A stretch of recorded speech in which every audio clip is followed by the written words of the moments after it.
we have talked about leadership qualities, and today I will bring to you about leadership qualities, but from a new perspective, which is quantum thinking. Quantum thinking is rooted from a new scientific theory, which is quantum theory. The theory explains that the world is actually chaotic and uncertain, and every entity connects to each other and affects each other. So the two-slit experiment is the most famous in the quantum theory. It was conducted on light. The question was whether light is particle-like or wave-like. So the answer is both. If you observe a photon with a particle-like detector, you get a light, a particle. If you do it with a wave-like detector, you get a wave. So the philosophy is applied in our life. We'll see that everything in this quantum life is has a lot of answers depending on how we view it. Next, please. Okay. So in quantum theory also provides us with the Heisenberg's uncertainty principle. The question is, how certain are you of anything in this uncertain world? What we think that we know is actually what we do not know. So it means that what we believe is actually what we can get. Because when we believe in something, we tend to shape our thinking and attitude toward achieving the goals. Let me give you some examples. Next, please. So this is my favorite show on TV, which is The Man Who Built America. You can see that the father of railroad, Vanderbilt, the father of oil, Rockefeller, Carnegie Steel, J.P. Morgan, banking and electricity, and Henry Ford. All of them are the most powerful. So,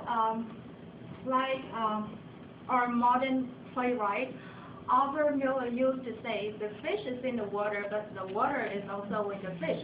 It means that we have to keep the balance, because it's impossible to separate the organization with its environment. It's also impossible to separate an individual's work life with the private life, or the physical needs with the spiritual needs. Everything has to be in a balance. Okay. Next, please. Okay, so understanding these principles of a quantum world, we now apply these principles in the human being, or in a narrower sense. If we are quantum leaders, we will look at our employees as quantum selves. The quantum selves will have the following characteristics.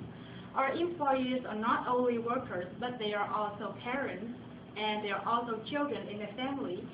They hold different positions in the society, and therefore the best way to get the best quality out of them is to observe them not only through the workplace, but also through the activities where we can include their family members or friends.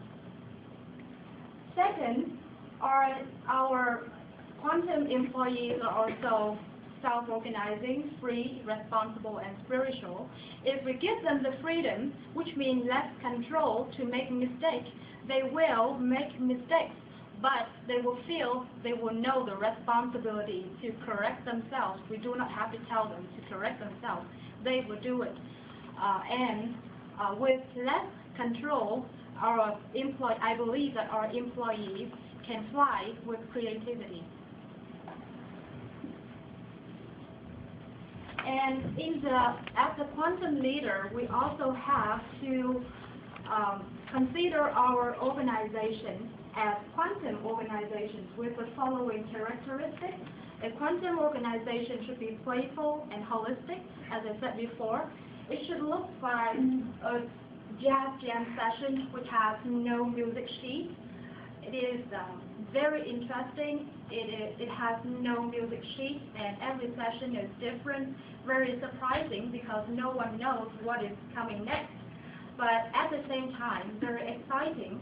And therefore, a quantum organization will be very flexible and responsive and will be emergent from bottom up, because as you see in a jazz jam, all the smallest changes and occur and responses occur from the smallest unit, which are the team members. How many of you have gone to a jazz jam session?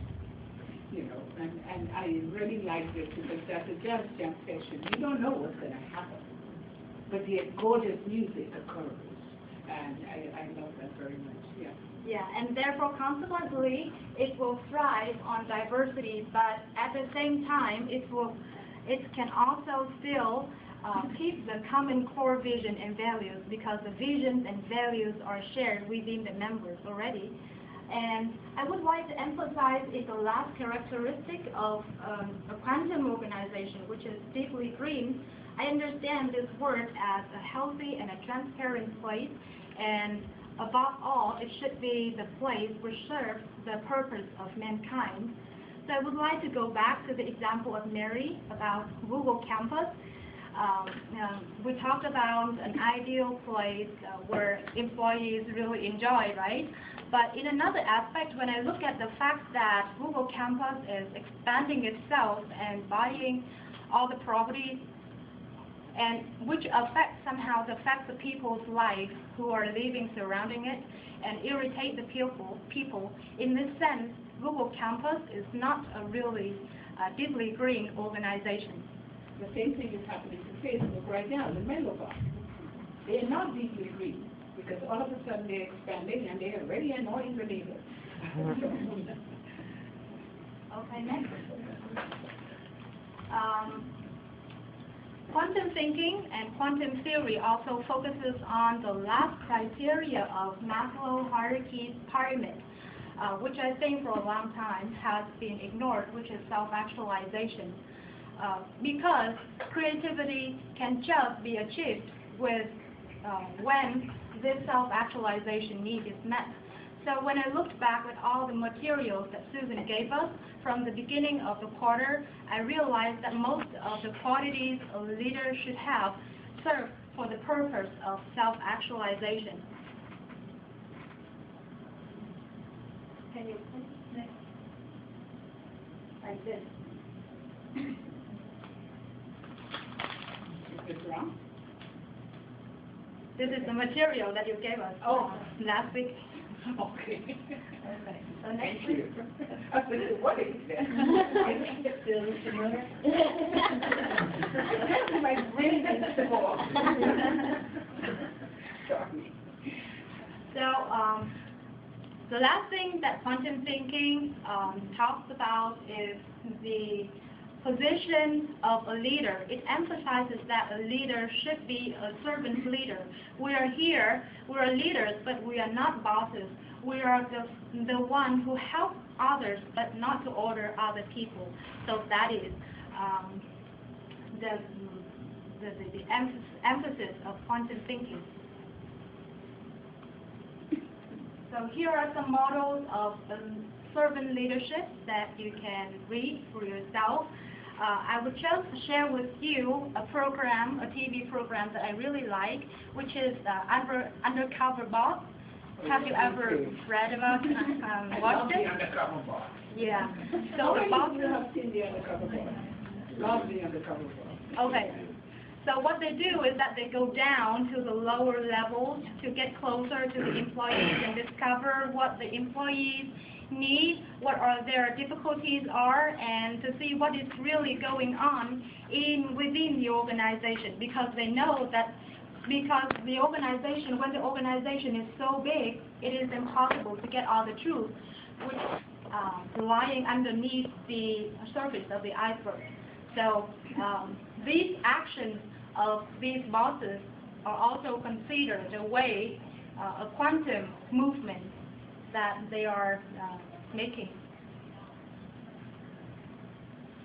So that is the end of my presentation. So I hope that my presentation is helpful for you, and I will be very willing to talk to you about quantum theory, because I am myself very interested in it.